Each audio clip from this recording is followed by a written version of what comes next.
I wanted to start with you, Ali, because you've seen a lot of Florian Wirtz. Who would you compare him to, and is he worth this record-breaking money for Liverpool? He's worth the money. Now, as to who I would compare him to, difficult to actually put a name to it, because there are elements to his game that I think separate him from the rest. He can dribble the ball. He is a dribbler in tight areas, but he's also a good passer of the ball and recognizes opportunities to lay the ball off once he attracts attention. He becomes such a dangerous player as an individual that he attracts attention to himself, but you have to be able to deliver the pass. Everything that you would want from a player in this sort of position. Now, the things that I would call attention to is, can he have a free role at Liverpool? Because he had a free role at Bayer Leverkusen with very little defensive responsibility. And the other thing that I would say that I think it's a plus for him, there's an edge to Florian Wirtz. There's a little nastiness to him. He may be a guy that perhaps would be smaller in stature or maybe looks like a skinny guy, and yet he seems to be very strong on the ball and a strong dribbler as such.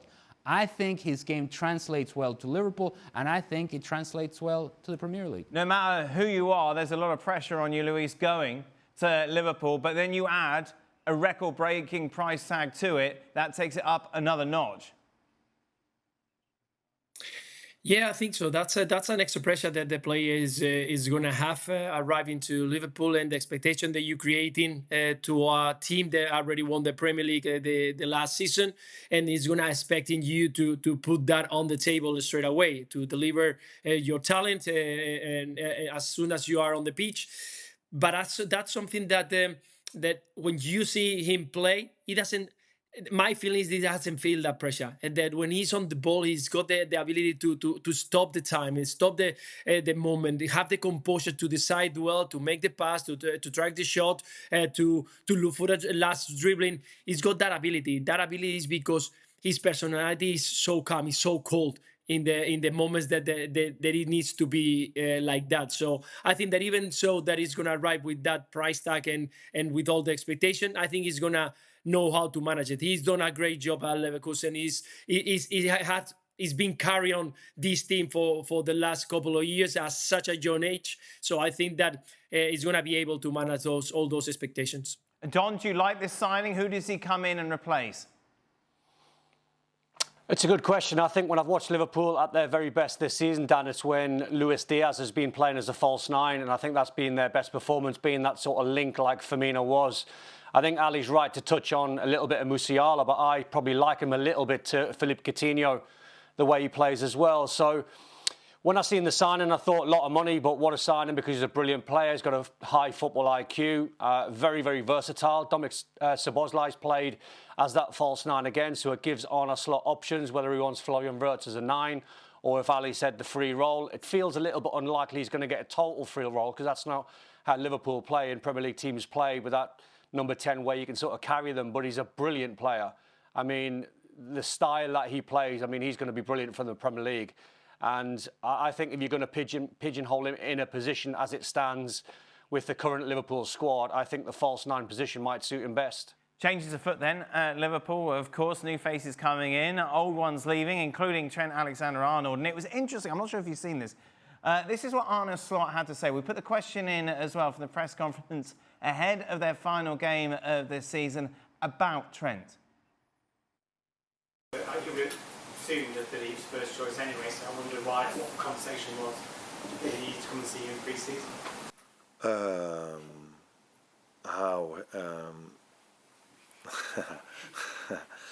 No, maybe he said it himself, and he's going to leave either way, so why not telling it? So maybe it's already a first gift I can give Xabi Alonso, but I wasn't completely happy with every single minute how he was on the training ground. So in my opinion, he could, in certain moments, he could do a bit more, to say it mildly.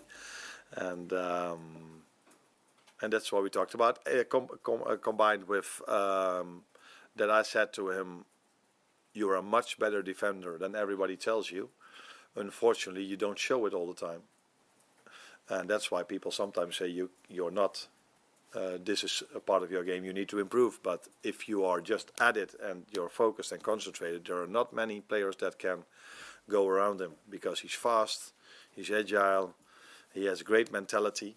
But yeah, it's about showing that every single game, because in this world we are judged not only on the 34 games we do well, we are mainly judged on the 4 games that we don't do so well. So yeah, these things we spoke about in pre-season. A bit behind the scenes there from Arnold Slot. Don, it's good to hear. It is good to hear. I'm not sure what he gets out of it. I think the plus point of Arnold Slot this season is how impeccable he's been in handling tough questions. You know, handling the 3 guys that have been out of contract for the majority of the season, and he was brilliant. He's, you know, a PR guy that can bat those questions off. But I didn't really understand what he was trying to get out of leaving that little bit extra on Trent by saying he wasn't at it every single day in training. It just adds that little bit of fuel on top of a difficult weekend.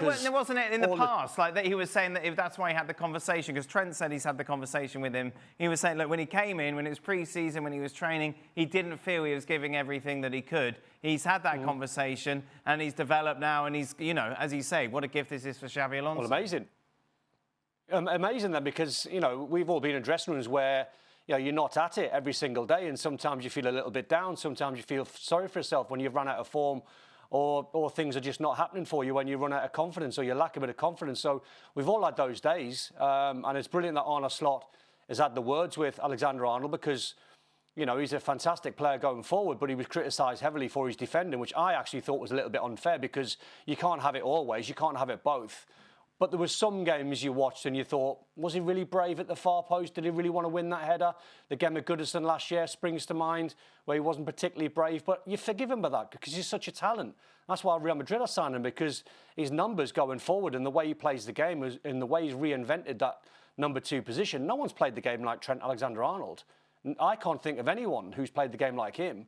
You can look at the Cafus of this world who were brilliant going forward and, you know, world-class players, but the level of passing ability and the range of passing that he's got, he almost plays the game at right back, inverted into midfield at times like a quarterback. He's that good. So, amazing player. Luis, did you ever have these sort of conversation with managers? Yeah, I think it's not a bad conversation that you need to have, and I can understand the way, because I kind of felt it at some point when I was at Barcelona, arriving from Valladolid, and I had the same conversation with Van Gaal, because he was telling me that I wasn't giving everything for those 2 weeks that I was staying at Barcelona. I mean, it's true that at some point my head was thinking about if I was going to stay, or they were going to sell me once again. And there were conversations about Atletico de Madrid signing me for that year. So when you are on the field, you try to do it, but when you are squeezed and you have to bring your best, maybe you are not at that point. So I can understand this kind of conversation, that I think that is a normal situation. And if we think about that, Alexander-Arnold was in that kind of moment where there was no more extra in his contract. He was thinking about maybe leaving at the end of the season, or maybe I get a new contract of Liverpool. So he might have been in that kind of situation. That's why they talk. So I think it's a normal conversation between a player and a manager. And, well, we saw that Arnold did a great job during the season. And then that the decision of at the beginning of the season was already made, and he was moving on. It's also a normal conversation to be had by a new manager with established player that could be on his way out. Listen, hey, I'm coming in here. It's my first season here. I'm trying to make a statement too as a manager. And you walking around in training doesn't help you, doesn't help me, doesn't help the team. I have to go after somebody. Right now, you seem to be the easiest target, because you could be on your way out anyways, and you are walking in training. And so I need you to do the work. And it's honestly something as simple as you're making a statement as a manager. It's you have the power to make decisions. Others around will take notice of that as well. Oh, he is going after Trent, which maybe others haven't had in the past or haven't done as much. But he is willing to do this. It's an early statement from a manager in the early days of his tenure with Liverpool. This is an oldie but a goodie. This is something that every manager should do every time they go into a new job. Maybe Ruben Amorim could have done that a little more when he came in, of course.